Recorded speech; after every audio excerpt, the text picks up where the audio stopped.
Good evening, I'm Nashika, and this is Chale News for August 19th. Tonight, Sammy Gyamfi in the hot seat over a 200 million Great Thousand Pounds theft claim. Fuel prices just jumped hard, and a revelation about Ghana's schools that should make every one of us angry. Stay with me. GoldBod CEO Sammy Gyamfi was in the hot seat today at a Government Accountability Series session, fielding allegations that a driver stole over 200 million from the Ghana Gold Board, plus separate claims of millions of dollars in losses. No official findings yet, but the questions were asked publicly, on record. That matters. Full breakdown on chale.news. Chairman Wontumi's bail hearing not happening until October. He didn't show. Neither did his lawyers. No explanation given. The former NPP Ashanti Regional Chairman is serving 20 years for Galamsey, and apparently court dates are optional. This one should stop you cold. 10,700 public basic schools across Ghana have no classrooms. The education minister said it himself, citing an Auditor General's report. That's more than 3 million children. Learning where exactly? Haruna Idrisu says foundational education is now the priority. It should have been the priority a long time ago. Diesel is up 18.3%, petrol 9.4%. The NPA set those new price floors at the end of July, and they're hitting now. Brent crude and a weakening cedi are the drivers, and with factory gate inflation already at 4%, your transport fares and food costs are not going to stay where they are. The WHO has declared the DRC Ebola outbreak a global health emergency. Over 2,320 deaths, 5,000 infections, the deadliest outbreak in DRC history.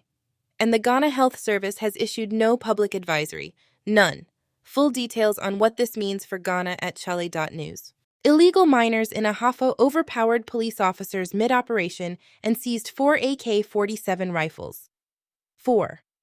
The regional commander had to order their recovery within 5 minutes. The frontline police commander called it exactly what it is, a sign of dangerously under-resourced enforcement. This is a serious escalation.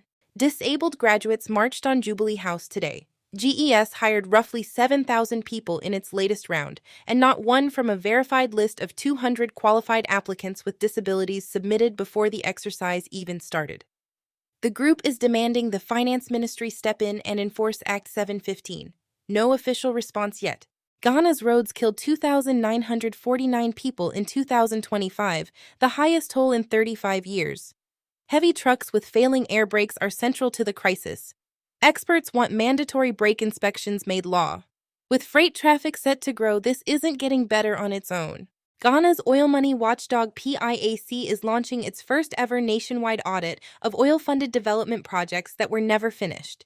This as Ghana's oil output has rebounded 40% to 126,000 barrels per day. About time someone went looking for where that money went. The Institute of Fiscal Studies says the government's 2026 mid-year budget projections don't reflect reality. And here's the detail that should sting.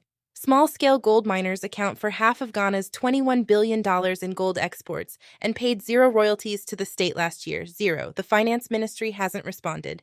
Some good news on the economic front. Ghana's stock exchange is up 73% year-to-date, one of the strongest performances of any market in the world right now. Monthly retail trades have gone from 25,000 to 300,000. Ghana's investors are showing up.